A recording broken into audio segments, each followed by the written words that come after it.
century has passed since we first began our journey across the sea to find the glory in the dream. Just a tailor and a joiner and a brother built our team. Greeted sometimes with hostility, but more often with the light. The boys who rise and had to clear through troubled skies. After constant days of struggle, they arrived in paradise. This feels like heaven. This must be the dream. This feels like paradise.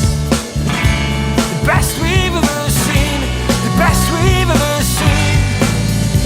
Even through the lean years, our support would flock in thousands. Countless trophies stand displayed for all to view.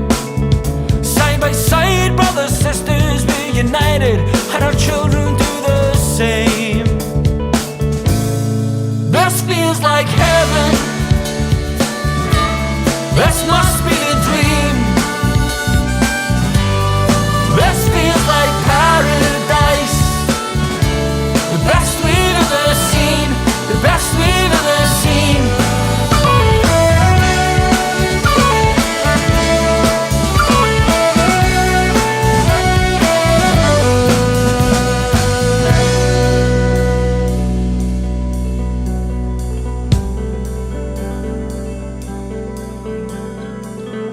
The above club was formed in November 1887 by a number of Catholics in the East End of the city. The main objective of the club is to supply the East End conferences of the St Vincent de Paul Society to support those in the missions of St Mary's, Sacred Heart and St Michael's. Many cases of sheer poverty are left unaided through lack of means. A football club will be formed for the maintenance of the dinner tables of our needy children. This feels like heaven. This must be the dream. This feels like paradise. The best we've ever seen. The best we've ever seen. We stand in paradise. Brothers, sisters, hand in hand.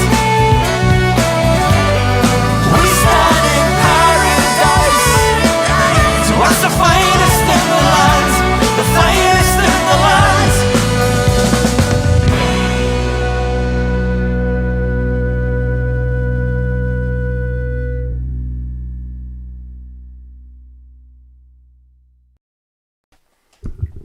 Good afternoon and welcome to A Celtic State of Mind. I'm Paul John Dykes and today I'm joined by James Mackenzie. That was The Glory in the Dream.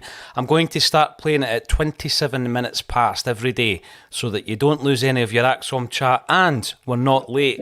James, I'm going to start and I'm unapologetically going to start by giving you a wee update on the single, right? Because all weekend, obviously, we did the charity weekender. 26-hour shift over the weekend, and here I am at 12:30, bright and fresh and breezy, to talk for another hour about Celtic. But you know what happened? The song actually became available at midnight, right, this morning. And it's in the top 5 of the iTunes rock chart above Fleetwood Mac and Noel Gallagher. And the last time I checked, it was in 88th position in the main chart. And that's already crawled up a few positions this morning. So the download link is underneath this video. Every single penny goes to St Mary's, which is the birthplace of our football club. So James, I want to get that in there first and foremost for all the listeners. And yes, I know that I'm plugging it, but let's do it for St Mary's. Let's do it for the Celtic history and the fan base. Thanks everybody for your feedback on it. James, we're going to be talking Aberdeen. Let's get the World Cup out the way first. Let's get that subject out the road first. What was your thoughts on the final?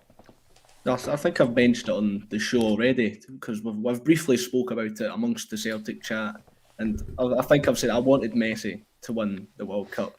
I think everybody sort of wanted Lionel Messi to win it. It was the only thing that he hadn't accomplished in his sort of storied career, and he finally done that. He won the World Cup. And I've seen people, my dad's 55, 56, and he was calling it the best World Cup final he's ever seen. it's as far as World Cups go, I think it's probably, from a footballing perspective, the most exciting one I've seen.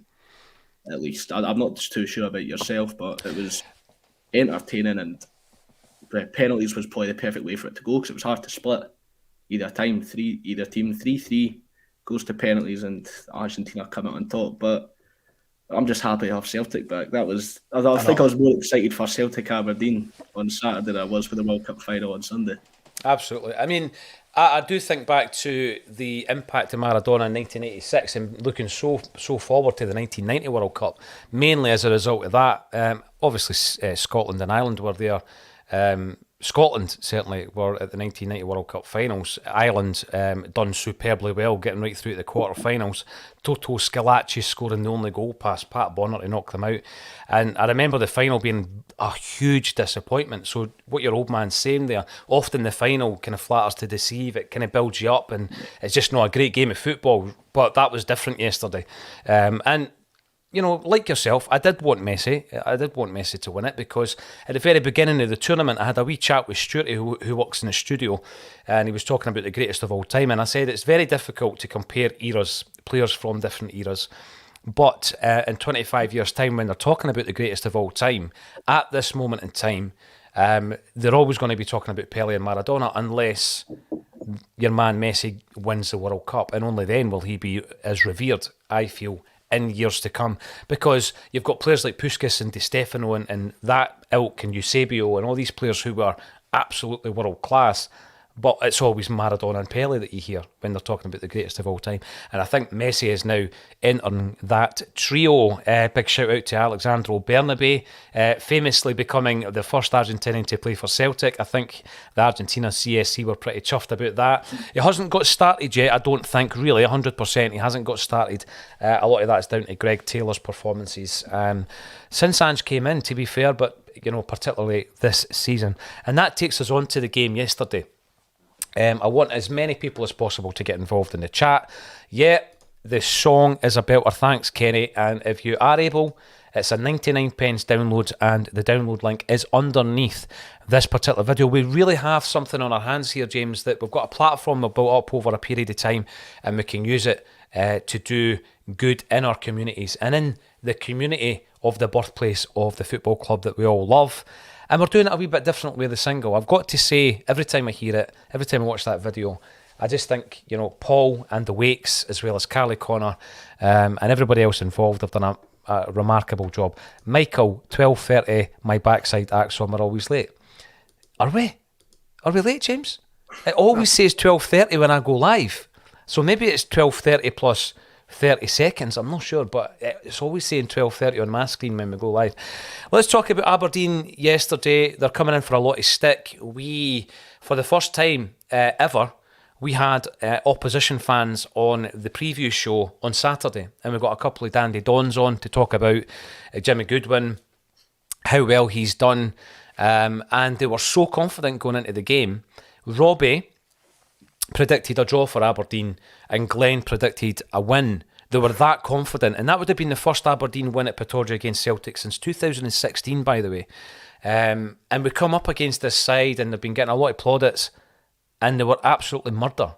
And I've seen quite a few of the comments coming in talking about anti-football. They were really, really poor. That's one of the worst performances that I've seen, because when you come up against Livingston in a play like that, or if you come up against St Mirren in a play like that, James, it's because they don't really have generally the creativity, the players in an offensive sense who can damage you.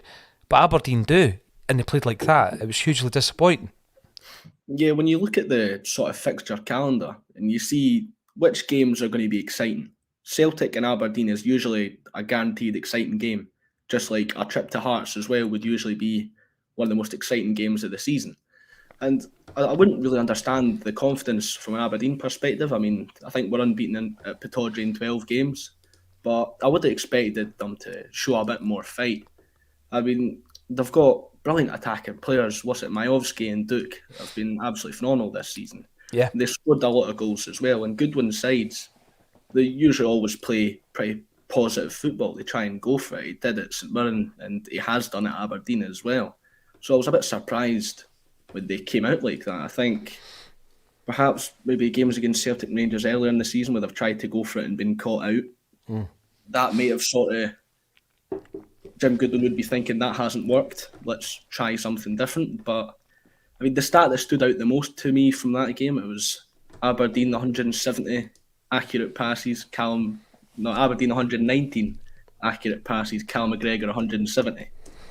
That just sums up the football Aberdeen played, but also how well the captain played on his first league game back. Yeah, and we will be pinpointing some of the performances. Callum McGregor will be one of those. And again, I looked at the kind of aftermath of the game because I'd spoken to Robbie and Glenn, and their view was Aberdeen allowed McGregor to run the midfield. I don't think it's as easy as that. I mean, I think Callum McGregor ran the midfield. It was not about being allowed to run it. But yeah, they were really, really poor.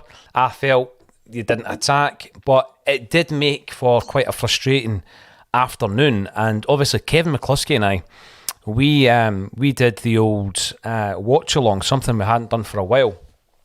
And so we were basically, it was raw emotion all the way through the game. And if you watch it back, we were chatting, I think 20 minutes near the end, and we basically said, right, okay, so here it is. This is one of those moments. And this is why the tagline says, the mentality that continues Celtic's classic trait of winning late on. This is not a new phenomenon. It's something that we have done. The great Celtic sides of the past have done it.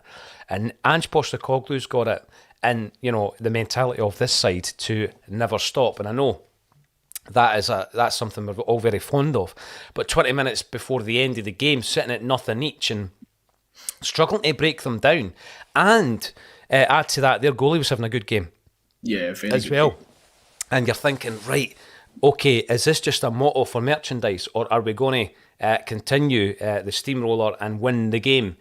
And obviously we did, and it was just a fantastic way to do it, because I think the momentum you get from a win that's looking unlikely is huge, because it gives you the impetus to go into the next game, the celebrations after the game, etc. But we are going to be looking at the performances of a few. Before we do that, one of the big bugbears of JP and I on a Thursday is talking about empty seats. And obviously after the game, Ange and the players go up to the tremendous travelling support. But, you know, you look around that stadium, James, and there was empty seats all over the place. I still don't get it. I don't understand it. Yeah, I've made the point when talking to my dad about it. I think we travelled to Dundee United last season, and I made the point that as Celtic got on a Celtic like team travelling to your ground not appealing anymore, has that sort of lost its glamour? I'm not too sure. And maybe it's the ticket prices that are steering people off going to the football, or the fact it's December. But the fact is, there should be more people there. It's a massive game. And you made a very, very good point there when you were speaking about the mentality. It's not just a trademark. It's not just a catchphrase. It's not just a little something for a T-shirt. And you saw it last season. It was the late goal away to Aberdeen, coincidentally from Jota, that spurred us on. It gave us a momentum to go on the big run. It was a very good point there. And it wasn't just this season that the late goals have been coming. It was last season as well. Mm-hmm. Mm-hmm. And even sort of as recent as the Dundee United game at home, they scored very late on, and we had to go on and get the win. Well, we never stopped. That's what Ange says. And we've scored so many late goals. I think we definitely lead the league for goals in the last 15 minutes. And it must be by a very, very sort of far and away margin. We definitely did last season. I know that for a fact. But it's not just a catchphrase. No, and the thing with that as well is once it becomes part of the culture, anyone who then joins a football club is going to be in a minority if they don't play the same way, show the same kind of grit, mentality, never say die attitude. So 18 months into it, it's part of the culture now. And obviously anybody else who comes into Celtic will be obviously bedded in. So it's not, it was a worry when Ange came in, because we spoke about the mentality not being right at Celtic, the culture not being right because of the previous season that we'd had. But you see wins like that yesterday, and you were right to bring up the Dundee United one, 2 each, and the 90 minutes were up, and we win 4-2. And because we know we can do it, I think that's always in the back of the mind. That there did have to be a few changes tactically, a few substitutes to make it happen. However, we got there in the end, and I do want to speak about a few of the performances. The first one I'll talk about, you mentioned Jota, and Jota, Aberdeen, I think he actually enjoys playing against Aberdeen, Yeah, very does much. Jota. And in that first half, I thought that he looked in the mood. He was really keen on coming inside, which he does so well, bringing it inside and then striking at goal, taking on his man. He looked like he had his bag of tricks. But that was completely nullified in the second half. And I don't know if it was because Aberdeen were playing him well or we just completely changed the direction of travel and everything went down the right. Yeah, it was. You mentioned Jota there. It didn't really stand out to me too much in the first half to where it was a standout performance. But I thought in the second half, maybe it was the impact that Liel Abada had in the second half that didn't make Jota stand out. Because I thought in the first 10 minutes of that second half, Abada had showed more impetus than Maeda or Jota did in that entire first half.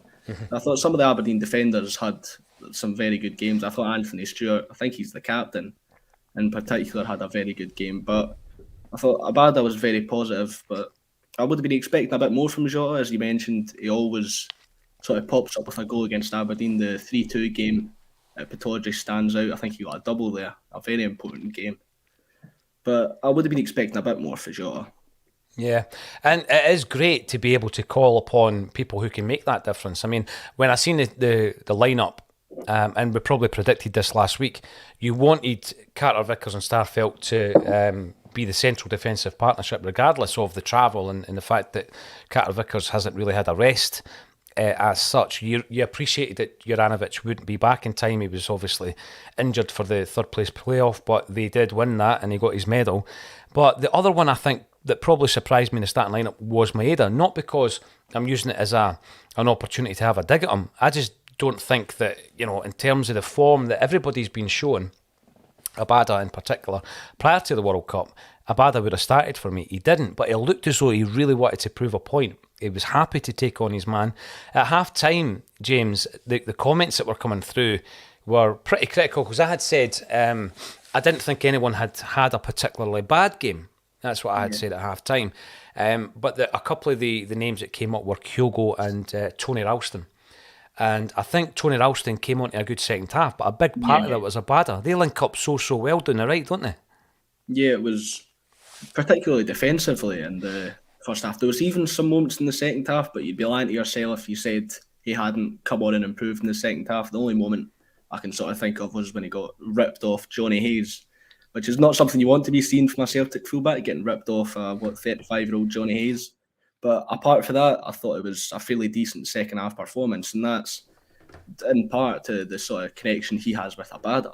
Because if you think back to last season, Abada was the main player playing down that right-hand side along with Anthony Ralston. So they will have formed that connection already. It's a well-formed bond. Mm-hmm. And I thought, when I saw the lineup, I saw no Haksabanovic. I thought he was going to be the player that was going to be playing on the wing along with Jota. So when I didn't see him, I was quite surprised. I think he picked up some sort of illness or an injury in training, so I was quite surprised not to see him in the lineup. But as you mentioned, I would have had Abada in there, though, for Dies Maeda, definitely. Well, Abelgar was not on the bench either, was he? Which I don't know if there was a reason behind that. We'll have a wee chat about Abelgar, Haksabanovic and Bernabe in relation to some players who obviously they haven't. Listen, Haksabanovic has been very impressive, but I don't think those three players have got going yet in terms of what they're capable of. So the second half of the season is going to be very interesting. However, I think Abelgar and Bernabe will be doing well to get in the team because of the performances of others. I'm really keen to get some of your comments and your thoughts in. George, sorry we're late, pal. It started and my shakes are gone. Nice one. And we've got... Sinan Short tuning in from Dublin, and we've also got Susan Finlay doing our Christmas rapping, which was a song. That was a Christmas song, and that links us in nicely to the Glory in the Dream, because Paul Cook is, well, that's the lyrics, this feels like paradise, and I have, kind of found myself singing along to that song probably because I've played it about 500 times in the last 2 or 3 days. Who else is coming in to have a wee chat? Kookaburra afternoon from Australia. Hopefully you're doing well over there. And we've got Shane Murray. Good afternoon from... Now, let me pronounce this properly. Ranelagh? Tell me if that's wrong. Tell me if it's wrong. I'm usually quite good with pronunciation, but when it comes to sort of Irish names, it completely throws me off. In Dublin. Let us know if that's wrong, Shane. educate us if we've got it wrong. And Keith, again, coming in from Plymouth, great to see you. And Studs, Lanigan, afternoon Celts. So what's the crack? Jungle Lion, let's get the steamroller started, 100%. Loads to chat about. Let's talk about a few more of the performances. I mentioned Kyogo, right? So let's talk about him first. And I'm not trying to start on a negative, because the way that I was talking about the Kyogo performance yesterday, or the day before yesterday rather, was the fact that he did miss. I think he missed a really good chance. I think he missed one really good chance. He was involved in another couple of chances that were maybe half chances. They were played behind his body, and it would have been remarkable had he been able to turn them in. But he did miss a very good chance. And that's frustrating when you're sitting at nothing each, because that changes the overall complexion of the game. But what I was saying to Kevin on Saturday is that's no new. Kyogo misses chances, always has missed chances. He will still get 20 goals a season for you. But you do want that to be sharpened up a bit, particularly when the only other striker we've got is kicking his heels on the bench. Didn't make a massive impact, I don't think, when he came on. Big Giakoumakis, a player that I really do like. But Kyogo is just not at it the way that Kyogo can be, I don't think, James. What's your thoughts? I think a lot of the criticism has been quite harsh. I mean, if you look at sort of the best strikers we've had over the last sort of 5 to 10 years, they've all missed chances. I mean, Kyogo misses a lot of chances. Giakoumakis misses a lot of chances. I think the games against Rangers stand out in particular. He could have had about 3 goals against Rangers last season. Edouard missed chances. Dembele missed chances. It's really hard to find a striker who's going to score every single game. Those sort of players are very hard to find these days. And I thought, well, Kyogo, he does miss chances. I agree with that. Even if you look back to last season, games where he was scoring hat-tricks, you'd be thinking at full time he could have had 5 goals in this game. But unless you're going to buy another striker to sort of improve on Kyogo, I think you'd have to pay a pretty penny to try and replace Kyogo. And if Giakoumakis goes out the door in January, a new striker could be something we look for. But I think Ange, you can clearly see he favours Kyogo. He's a massive fan. When Giakoumakis was scoring sort of every single game, as soon as Kyogo came back from injury, him back in the team, you can see who Ange favours there. And I think he's going to give Kyogo the chance to come back to form. I still don't think he's out of form. It's maybe a bit of a lull because we had the sort of break. This is the first game back. Maybe some people are sort of forgetting how good he was before the break. But I think just give him a few games and he'll be back to form. Yeah, there was a very interesting discussion actually on the last hour of yesterday's stream, and it was the boys from Celtic Exchange, Bridle and Tino, and they were chatting about Kyogo, and they were basically saying they've got absolutely no concerns about him, and they think back to some of the things he has done for Celtic, James, and you know, one of the obvious ones is the cup final, and his performance in that cup final was astonishing. But even this season he's had really, really good performances, like the hat-trick he scored a hat-trick against Dundee United, didn't he? And it was a quick hat-trick as well. Yeah. And I think that you've also got to take into account, right, he was a completely unknown quantity, not only for us, but for the opposition when he came to Celtic, right? And he hit the ground running. I know that's turned into a bit of a cliche with some of the Japanese signings, but he really did. And he was so quick, and he was beating offside traps, and he was hunting down goalkeepers if they took a touch on the ball, and he was doing all of these things. But we've also got to realise that, you know, opposition teams are going to be studying the likes of Kyogo because he can really damage you. He can really hurt you. And they'll be playing him a different way. And that's got to be taken into account as well. You know, you look how ultra defensively Aberdeen played. One of the main players they would have been looking at would have been, you know, the threat of Kyogo. Of course it would. So you've got to contend with that as well. But I'm on the same kind of page as yourself. I think that the quality, we've seen the quality that Kyogo has. I don't think Giakoumakis would ever like to be regarded as a backup, but he is still, for me, second choice to Kyogo. And I know that there's different games where you think, and this was another argument or another discussion point on Saturday, Pittodrie in December is maybe tailor-made for a Giakoumakis, you know, to go in and use his big physical presence up top and get in about the defence of Aberdeen. And I can see that argument as well. But I don't think Kyogo done particularly badly. It's just that was a glaring opportunity that he missed. Now, I'm going to, when we're on the subject of centre forwards, I'm going to ask you this question, because the more I think about it, the more I think that we are only going to bring in another striker if we lose one, right? And I was saying at the beginning of the season and throughout the season, I wanted another striker in, so we had 3. But Maeda's just back from the World Cup where he was playing as a striker. And I had that conversation with Liam yesterday. Liam's based in Japan. He knows Japanese football inside out. And he has maintained that Maeda can play through the middle if required. We've seen Abada doing it. We've actually seen Jota doing it, albeit in cameo roles throughout games. And Haksabanovic can play there. So I'm beginning to wonder whether we will actually sign a striker, James, unless there is any truth in the Giakoumakis rumours. Yeah, well, the fans, there seem to be, if you look at the chat now, there's people crying out for a third striker. I would like us to sign a third striker as well, just to have another option there. Maybe that's us being greedy. I'm not too sure. You've got 2 top quality players to play in a position where only one player plays in the first 11 at the end of the day. And as you mentioned, you've got Maeda and Abada who both filled in there. I remember Abada actually playing really well through the middle when he was called upon last season. I remember him having some very good games there. So whether we'll actually sign a third striker, I'm not too sure. I think Ange does like to have his options, though, if you think about it. The amount of attackers we've got, the luxury we've got on the wings and behind the striker, there's so many options you can have there. So I wouldn't put it past Ange, but I think he'll be perhaps looking at some other positions to improve. Like a number 6 is sort of the most important position, I think, because Abelgard hasn't worked. I think Ange should be looking to that position, but I want a striker, but I don't know if he'll actually sort of pounce on it. Well, I always go back to this time last year, and it was on Boxing Day, and I covered the game with Big Lawrence, and it was St Johnstone as it happens. I know we're playing them on Christmas Eve, and we were in a real bad situation with regards to the strikers at that stage, but we had the same amount of strikers as in centre forwards at the club as we do now, and we lost both of them. Giakoumakis was on a treatment table. Kyogo was rushed back, should never have played.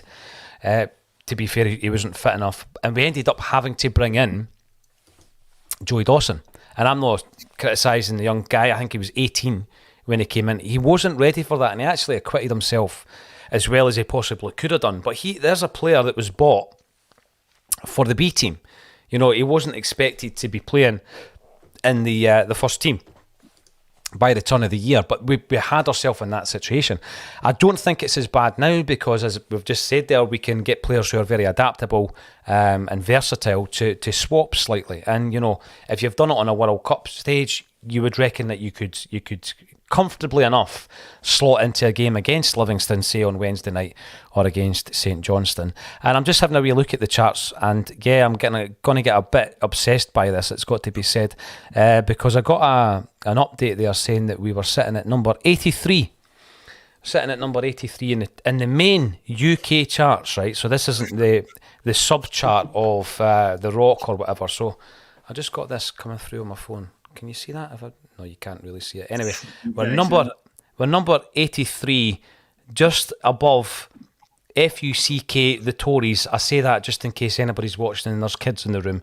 There you go. And just below Stormzy with Fire Babe. Never heard of that. And then Kelly Clarkson's above us at number 81. The Cramps are at number 85, so we're keeping good company. And I'll tell you, when we started this, we were sitting at number 88, so we have climbed 5 places in the last half hour, James. So keep downloading the track. It's a 99p song, and you know what? You can also just stream it. So play it on Spotify, for example, press repeat, and go and do the ironing. Give us the streams. Let's do this. Let's get us into the top 40. Can you imagine that? Wow. Can I just mention on the 3 strikers thing you were saying there? I'm expecting at some point Giakoumakis or Kyogo, one of them is going to leave. Whether it be in January, the summer, next January, who knows? But if you think back to the last time we had 3 top quality strikers, it was Dembele, Griffiths and Edouard. Yeah. Edouard was the third choice at this point behind Griffiths and Dembele. It was getting sort of rare. The chances were rare. But eventually, one of them got injured. I think Griffiths, he got his prolonged break that he got around about January, and Dembele was injured. So Edouard eventually gets his chance. Mm-hmm. Then before next summer, you've got a ready-made replacement. So if Ange is expecting one of our 2 strikers to leave, adding a third, as maybe a younger prospect to take a chance on someone more in the mould of an Edward than a Patrick Klimala to come in January, then it could pay out. We can get a real bargain. That's a good point, actually. Yeah, talking about having the 3 strikers, because that would have been the last time that we had it. And you remember the Rangers game, the Demolition game, and leading up to that, being really, really disappointed that Lee Griffiths didn't make it. And obviously he was replaced by Dembele that day, who didn't do too badly, scoring the first hat-trick for a Celtic player against any team called Rangers since Harry Hood done it about 40 years before. And Dembele went on to be a phenomenal player, and unfortunately Lee Griffiths never recaptured his form that he'd shown under Ronnie Deila. But yeah, that would be the ideal scenario for me, would be to bring in another. And then you're looking at the right back position, the left back position, the goalkeeper, even the centre half, and you're thinking, right, you really are spoilt for choice in all of their positions. You look at our midfield positions as well. On the wings, like we said, Maeda comes off, Abada goes on, Jota comes off, Forrest comes on. So you've got the options. But the one place that we could be doing with an extra body, I still believe, is up top. I mentioned the defence there. Carl Starfelt, for me, and I said this during the game whilst it was playing live, was, and I know it's easy to go for McGregor, right? And I can see why you'd go for McGregor. He was so dominant, he scores the winning goal. But Starfelt, up to that point, was my man of the match. I thought that, there was a composure about him, James, that I don't think we've seen in his early part of his Celtic career. And I'm not slagging him off, I'm not doing any of that, but he was so composed against Aberdeen on Saturday. And there was a few occasions, and I said this to Kevin during the game, where he was almost playing like an old-fashioned sweeper. That people were breaking the lines and across would come Starfelt, and it was just because he was able to read the situation quicker than the Aberdeen player. It gave him an extra yard. And I just think that, it's probably the best game I've seen Starfelt playing, although it was pretty under the radar because Aberdeen were not attacking so much, but he was nullifying the threat every time they came forward. And I think that I'm in no doubt, certainly, and I want to know your thoughts, that those two have to stay together. And I'll tell you what, Kobayashi has got a job to get into that team at the moment. Yeah, I remember when Jens first came into the team, everybody was saying start Jens over Starfelt, but there was a whole Jens hype train. I was praising, look how good Carter Vickers and Starfelt done last season as a partnership. Just leave them there. It's not broke. Don't fix it. And you should keep them together for the rest of the season, unless Kobayashi does something spectacular. But just on the Aberdeen game, I was quite surprised at how Starfelt played, because I've always thought of Starfelt as someone who needs sort of a run of games to get going. Like you saw when he first joined Celtic, I think he looked dodgy for the first maybe sort of 5 games, but after that, he's played enough games and then he sort of gets the confidence to sort of start playing. Even when he's had an injury or something, it takes a few games to get going. But he didn't need any games to get going this time. He was absolutely phenomenal. It was one of his better performances in a Celtic shirt as well. I think, if we're talking about his better performances, I think it was at Ibrox last season. Or it might have been that was the backs to the wall game where they'd been getting criticised about not being able to defend, and him and Carter Vickers were astonishing all day. Yep. It was absolutely. I think there was a game against Hearts later on in the season where it was a bit of a redemption, considering a lot of people were on his backs from the game at Tynecastle at the start of the season. The 2-1 game, Starfelt had a shaky performance, but we can't forget that was they literally trained. It was either the day of or the day before, and that was his first time meeting the team. And that sort of stigma around him that he's shaky, makes a lot of mistakes, it seemed to stick around for quite a while, despite him having enough solid performances to shut down sort of anybody's thoughts that he's a bomb scare, or whatever you want to call it. And if you still think he's a bomb scare now, I'd say you're a bit deluded, because he's been absolutely fantastic for a good few months now. Yeah, he definitely has, and I think that was just another stark reminder of what we've got there in the partnership between Carter Vickers and Starfelt. I thought he was excellent yesterday. He stood out for me more than Carter Vickers, which says something. We've spoken about Abada, and I think if you look at his debut season for Celtic, and we've said all this before, had he been a boy coming through the academy at 19, you'd have been raving about him. He came in, I thought his first season was absolutely tremendous, but near the end of the season, James, he was in and out of the side.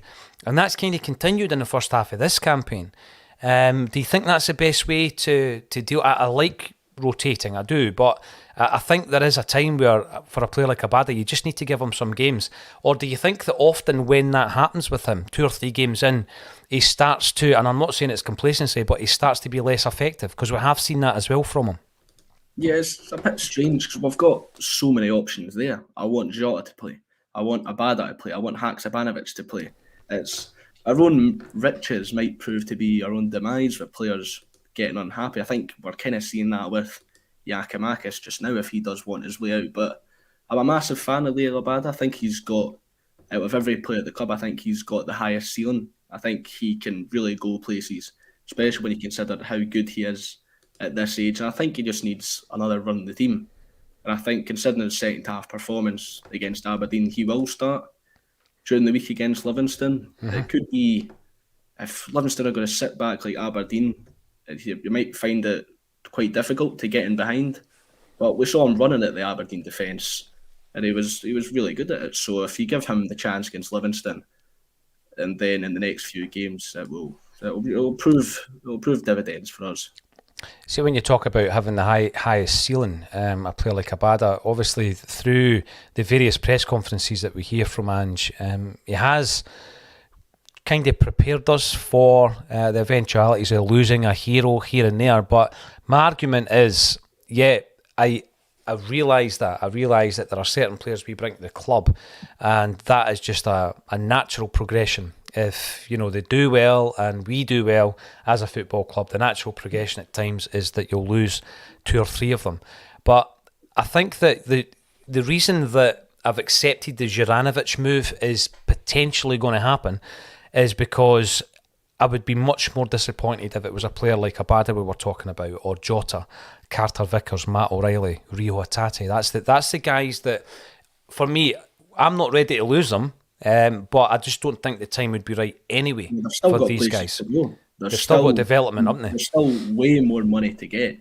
Now, Abada's maybe a £14 million player. In about maybe a season and a half, 2 seasons, he could be a £25 million player. Matt O'Reilly right now, I've seen the value being thrown around in the media as £15 million.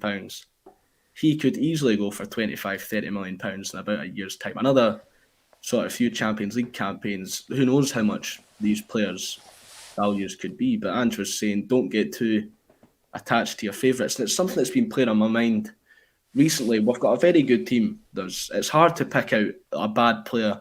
There's not a bad player in our strongest starting 11, I don't think. But when you're looking at improving for the Champions League next season, you've got to think about sort of who are the players that aren't as good as the others in the team when you're looking for other positions to sign. But it's a harsh reality that Ange is going to need to look at eventually at some point.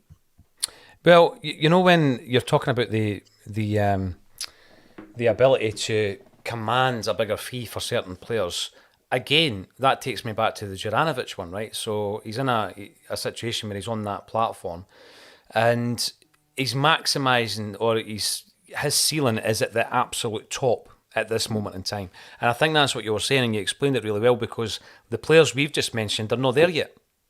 Matt O'Reilly playing for Denmark, getting full international honours, having another campaign where we do better in the Champions League, then you're looking at a player who's hitting that £25 million, like you were saying. So that's probably why I'm accepting of the fact that Juranovic will probably leave in the next 5 or 6 weeks. However, the other reason why I'm not too concerned about it is we've got another replacement in there. At this moment in time, we've got 3 right backs, and it will probably change to 2, and we can run with the 2. There's a few other players I want to talk about, but before I come to their performance against Aberdeen, James, you've mentioned Haksabanovic. I spoke about Bernabe at the top of the show because, congratulating our Argentinian friends for winning the World Cup.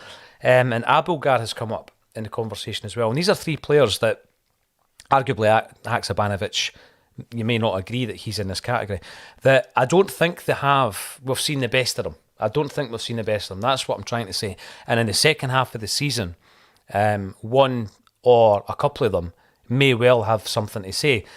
If I was to ask that in the comments section, I think the majority of people would say Haksabanovic is the guy.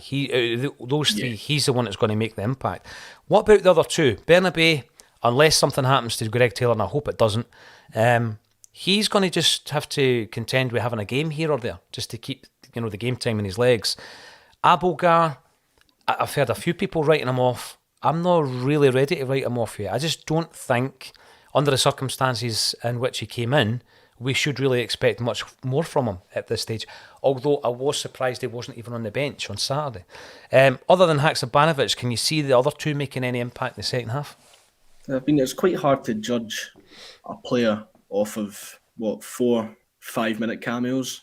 I mean, I don't know if I'm just judging the players off that. There must be some sort of issue in training with Abelgard or whatever it is, because we were all crying out for a defensive midfielder in the summer, in the last transfer window, and we eventually got it. We're all buzzing, and we've not seen him at all. We've hardly seen him.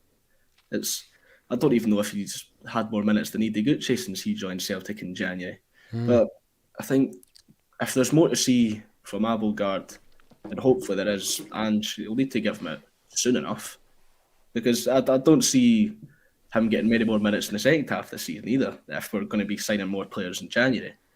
So it's a bit worrying for him. But just on Bernabe, I think he's very raw. And there's a lot of progress that can be made with him, though. I was really excited when we signed him in the summer because he had all the taglines, a young Argentinian fullback. It was very exciting. And I think there's going to be a lot more to come from Bernabe. He's just, the problem with him has been how good Greg Taylor is. Because we've always spoke about how you need competition in every position to sort of push players on, give them the sort of kick that they need to push on the next level. And that's exactly what's happened with Greg Taylor this season. Buying a young fullback for, £3.5-4 million. And Greg Taylor's seen that and he's thought, I really need to sort of stamp my place down now. Yeah. He's done just that, been the most consistent performer this season. And I think it's the competition of bringing another player in that's gave him a sense of urgency and it's really pushed him on. I think you're right. There's been occasions in the past where we've had a very, very good side, but we haven't had that same depth, James, right? And, one of my favourite Celtic teams that I've ever watched is Martin O'Neill's team that developed into a side that got to our third European final. But even if you look at that particular game, and I know Big Hartson didn't make it, he was injured. Look at the bench. Just have a look at the bench on that particular night, and it's weak. It is very, very weak. We've now got a situation, I mean, David Fernandez, Bobby Pettit were on the bench that night. I think also Jamie Smith potentially was on the bench. If you look at the squad we've got now, like you've just said there, Taylor, Bernabe on the left, on the right, Ralston and Johnston, and then an asterisk beside Juranovic's name. In the middle, we've got 5 centre-halves. Goalkeeper, we've got 2 goalkeepers. If there's anything wrong with Joe Hart, you've got no issue with giving Siegrist the game. And it continues throughout the team. And the one position that I don't think we've got the 3 bodies in there that we need is obviously up top. But yeah, it's a good point that you make. But yeah, it's interesting when you look at that UEFA Cup lineup and have a look at the bench because, in that period of extra time where you need that bit of magic or you need that something to change the game, I don't think there was anybody on the bench to do that for us. I want a wee chat about Jamesy Forrest, but before I do that, I'm keen to bring in some of the comments. I'm getting updates constantly, by the way, in relation to The Glory and the Dream, and I have just been informed that it's sitting at number 76 in the official UK charts at this moment in time. So the big ones, the ones that used to get you on the top of the pops, we're sitting at number 76 in that chart. Now, when we started this particular show, we were sitting at number 88. So every single time we do a show this week, if we were to go up by 12 positions, we might be in not a bad position by the end of the week for the Christmas charts. So thanks everybody for pushing this and streaming it and downloading it. That is sensational. And it's sitting at number 4 in the rock chart. God almighty, who's above us? Chris Rea is above us with driving home for Christmas. Followed by The Wakes featuring Carly Connor with The Glory and the Dream. Then The Cramps at number 5, Fleetwood Mac at number 6 and Noel Gallagher at number 7. That's tremendous. Thank you all. Thank you all for getting involved. This is pretty exciting, I've got to say. Imagine we were to jump up 10 positions every day. That's the target. We want to get this song into the top 40, not because we're on an ego trip, because we're trying to make some money for the birthplace of Celtic at Christmas time. Not just for the building and for those running it, but for the community work that they do in the Carlton and East End of Glasgow. There are people that they look after, that it's all kept pretty under the radar. They don't shout about it. They look after the most vulnerable people in the community, and we want to help them to do that. James Devine, welcome to the show. You're watching on YouTube. I think we're about 5 away from hitting 20,100. So if you're enjoying what you're looking at just now, and James and I talking about Celtic, and you want to get involved on a daily basis, then subscribe and you'll be notified of the shows. And we will try to make sure that we come on at 27 minutes past every single afternoon this week, and we'll play the song. I've got to say, says James, I'm delighted for our captain Callum McGregor. Fantastic goal. Totally agree with that. We're going to be talking about Captain Fantastic in a little bit. Cal Mac, as some people call him. Now, Brendan Monaghan, when you're getting plaudits from a musician like Brendan, who says it's a wonderful song and video, you do take notice of that. So thank you very much, Brendan. And if anyone hasn't checked Brendan out, you can be found on the social media channels as well. Tony Cassidy, good afternoon, Paul. And James, it's great to see you, Tony. I've still got something in the studio for you, mate. So we need to organise a wee meet-up, or you can come out to the studio and we'll hand it over. Paul O'Donnell thinks it's a great song. Thank you, Paul. I had nothing to do with the create. In fact, there was one bit of that song I did have something to do with the creative side of it, right? The song was written by J.J. Gilmer from the Silencers, Gary John Kane from the Proclaimers. It was written in 1987. Celtic were going to be releasing it for the centenary year. They decided instead to release the Celtic Rap, which is one of the worst songs ever committed to vinyl. So the song was put in the vault, never heard from again, and the Wakes have re-recorded it. But when they were going through that process, and I'm going to give credit to Paul McQuaid.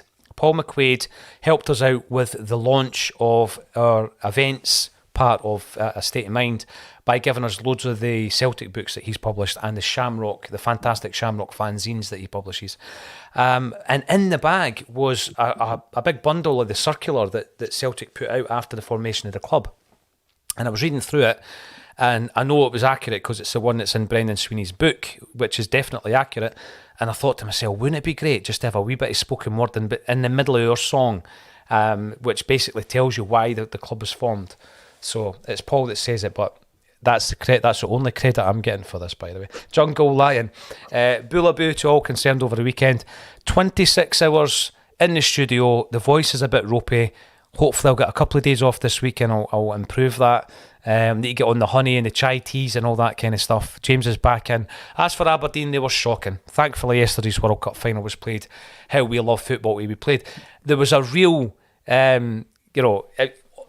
opposite, if you like, approach to watching the World Cup final after watching Saturday's anti-football game. It was so entertaining, James, as well. And obviously you then start looking at some of the performances Messi had as a club player at Celtic Park. He's made comments about the atmosphere at Celtic. And then, of course, Paddy Roberts shares a picture of Messi in the tunnel. And I don't know about you, but the first thing I was trying to do was to find my dad's brick, just in case he was standing next to it. But unfortunately, it wasn't. Paul McGurk, afternoon, says, Paul, love the single, superb. I'm really glad to hear it. And by the way, the artwork for the single was done by Rabbit96. You'll find him on Twitter. And it's a reimagining of the Celtic cross that Axom has used as a crest for a while. But that is the mosaic in St Mary's in the chapel. However, the artwork hadn't arrived by the time we uploaded the single. So when you see it in the charts, that's not the artwork. But the official artwork that we're sharing on social media was done with a very talented artist who's also a Celtic fan. Now, Callum McGregor was mentioned there. Let's have a wee chat about Callum. I mean, last season, if you rewind to the beginning of the season, the big discussion was whether or not he should be the captain. And look at him now. He played most of last season with a mask on, so he wasn't 100% fit, James. But he still performed remarkably well. This season, I think we missed him in the Champions League games when he was injured. He missed 3 games in the Champions League. We didn't win any of them. And I think that it was a welcome back. He completely orchestrated the game on Saturday, didn't he? Yeah, you've just got to go back to the start that I mentioned earlier. 170 accurate passes to Aberdeen's 119. They absolutely controlled the game. And it was Player of the Year last season. And he looked like a Player of the Year against Aberdeen on Saturday is he said we did miss him when he was out injured. It's quite hard to say it because we did win every single game, but you could tell some of the games were a lot more shaky. There was a lot of moments where we were drawn or we went behind for Yeah. a sort of few periods of time, but we just looked a lot more assured. And another thing that I thought helped us against that Aberdeen sort of anti-football, if you want to call it that, was Andrew's style of play. I thought the inverted fullbacks really helped our play there. Aberdeen were sat so far back, so having that extra option in the midfield, one of the fullbacks sort of coming central, it really helped us out in that case. And Cal McGregor was just absolutely pivotal for it. And the goal was an absolute stunner. Brilliant. Absolutely brilliant goal. A wee flick on for James Forrest. I think that was that his 100th assist? Well, he's it in was the company on 100 goals and 100 assists now. I seen it online there. We've been talking about, he obviously scored who did he score his 100th goal against? Was it Dundee United? I'm not too sure. It was only recent, I should know this. Just recently, yeah.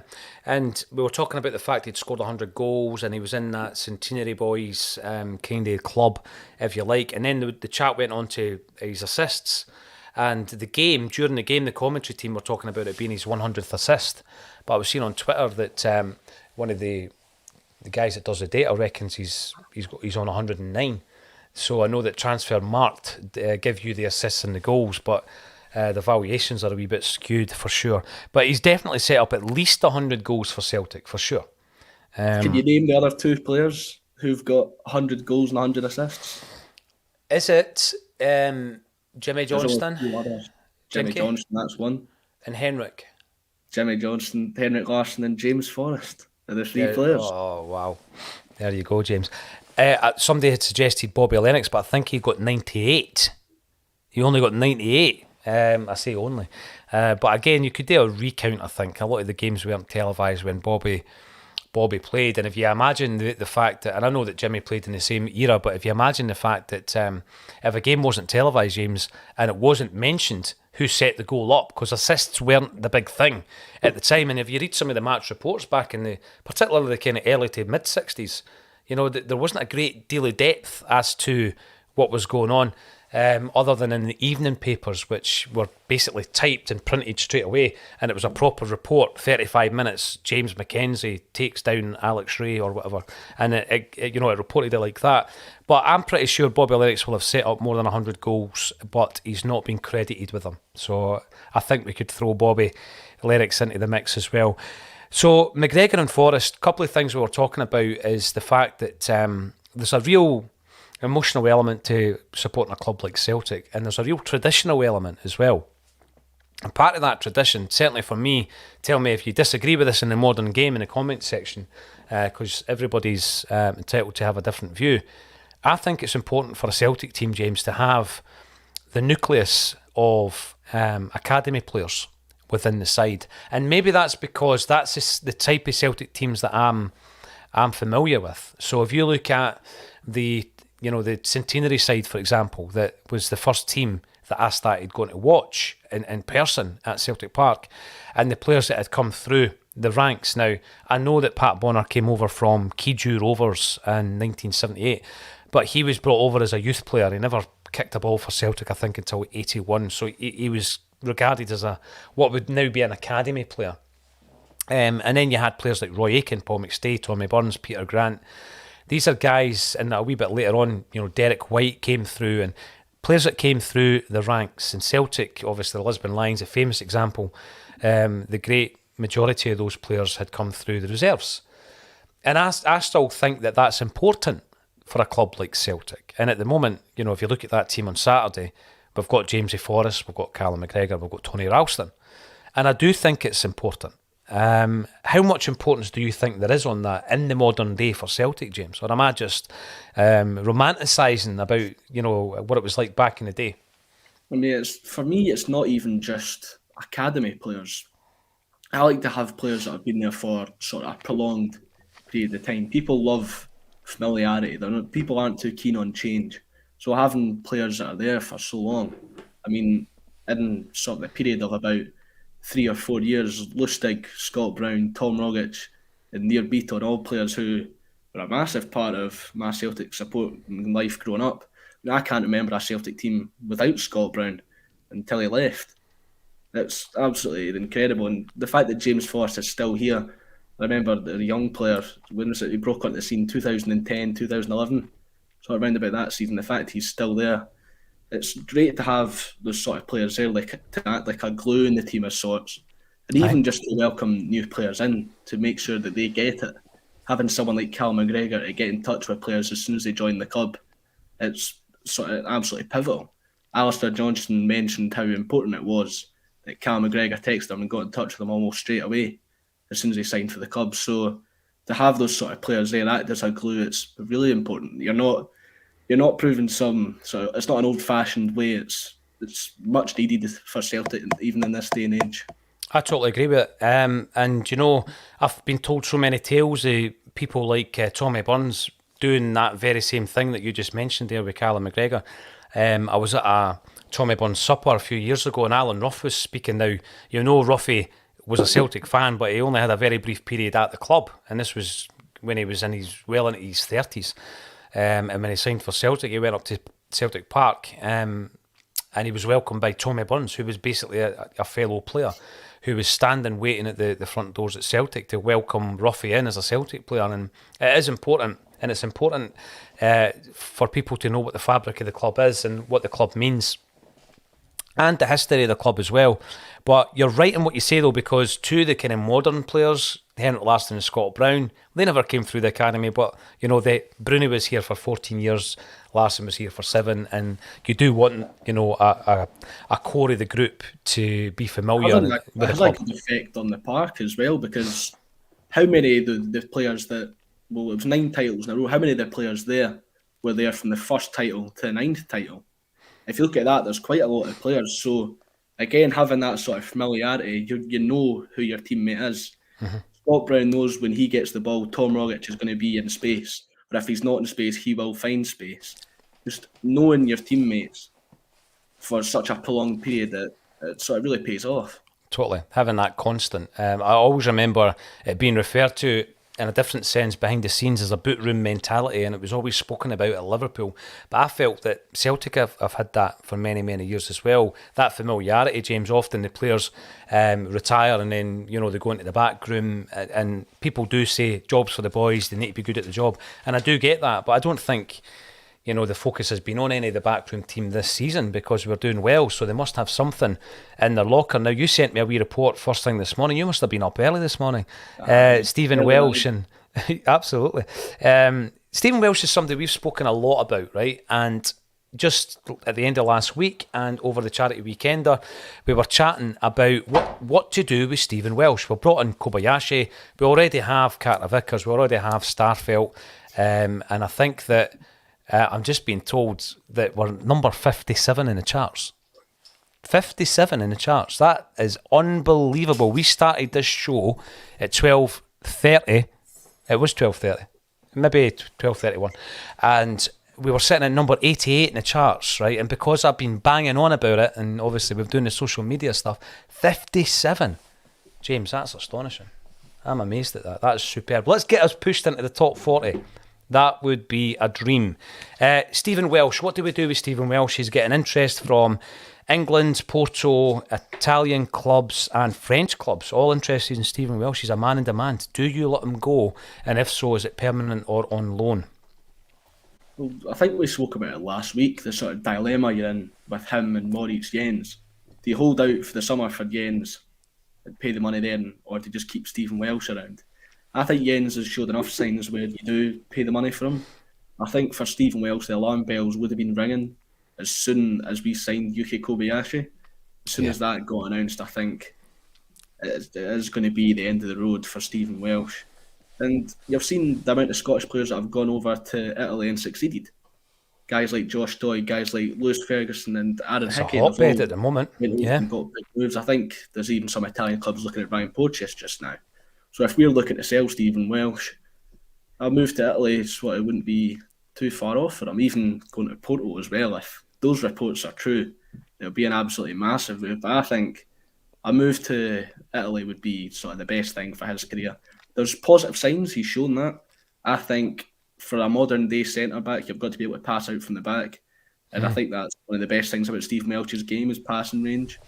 It's been absolutely phenomenal. So going to Italy, playing sort of the Catenaccio style in that league, it's going to make him an even better defender than he was before. You know what? I'm going to be watching this one with interest because I am a fan of Stephen Welsh, but I can understand why he would move at this moment in time. I had suggested over the weekend that a loan move would be great with an option to buy for the club, and obviously we can then make a decision on Jens. You know, because the worst thing that could happen for us is he does a Jack Hendry. You know, he goes over there, he performs brilliantly, gets in the Scotland team, and then you regret that you've let him go. So that'll be an interesting one. It's been a very, very quick hour. I know that I've been banging on about the single, but this is all for charity. We're leading up to Christmas, and we've released The Glory and the Dream this morning, and it's sitting at number 57 in the UK charts, and that's just absolutely off the scale. We are going to be playing it on every show, but we're going to start the show early for anybody who doesn't want to sit for the first 3 minutes of the show and watch the video, and we're going to play it at the end as well. If you want to download it, if you want to push it into the top 40 and make as much money as possible for St Mary's, the link is right underneath this video. Click on the link, it's a 99 pence download. If you can't do that, you can stream it, you can put it on your Spotify, repeat it, go to your bed, do the dishes, go for a run, do whatever you want to do, but just put it on repeat and let's push this into the top 40. I think that would be an incredible achievement and hopefully make a lot of money for St Mary's. A quick update before we go. Over the weekend we raised about £3,000 Saturday and Sunday, which is astonishing. Thanks everybody for making your donations. We've got a whole host of signed framed memorabilia that was handed in kind of late last night by the penalty spot in Sword Street in Glasgow. They have donated these items, 12 items, and we're going to be auctioning them off on a eBay page over the next 48 hours. With all monies going to the charity as well. And of course we've got the single, and hopefully we can get about 10 grand that we can present to St Mary's so they can use that within the communities. It's the birthplace of the club, we need to look after it. James Mackenzie, it's been an absolute pleasure. I'm going to drop us down a wee bit here and we're going to put on The Glory and the Dream. Please join us again at 12:27 tomorrow for A Celtic State of Mind.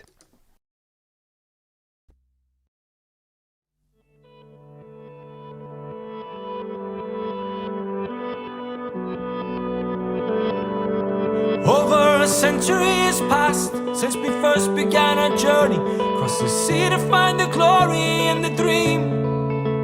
Just a tailor and a joiner and a brother built our team. Greeted sometimes with hostility, but more often with delight. The boys who rise and had to clear through troubled skies. After constant days of struggle, they arrived in paradise. This feels like heaven. This must be the dream. This feels like paradise. The best we've ever seen. The best we've ever seen. Even through the lean years, our support would flock in thousands. Countless trophies stand displayed for all to view. Side by side, brothers, sisters, we're united, and our children do the same. This feels like heaven. This must be the dream. This feels like paradise. The best we've ever seen. The best we've ever seen.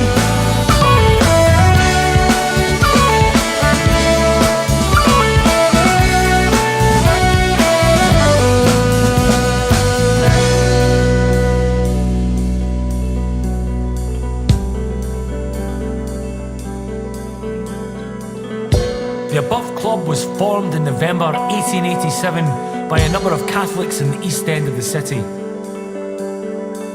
The main objective of the club is to supply the East End conferences of the St Vincent de Paul Society to support those in the missions of St Mary's, Sacred Heart and St Michael's.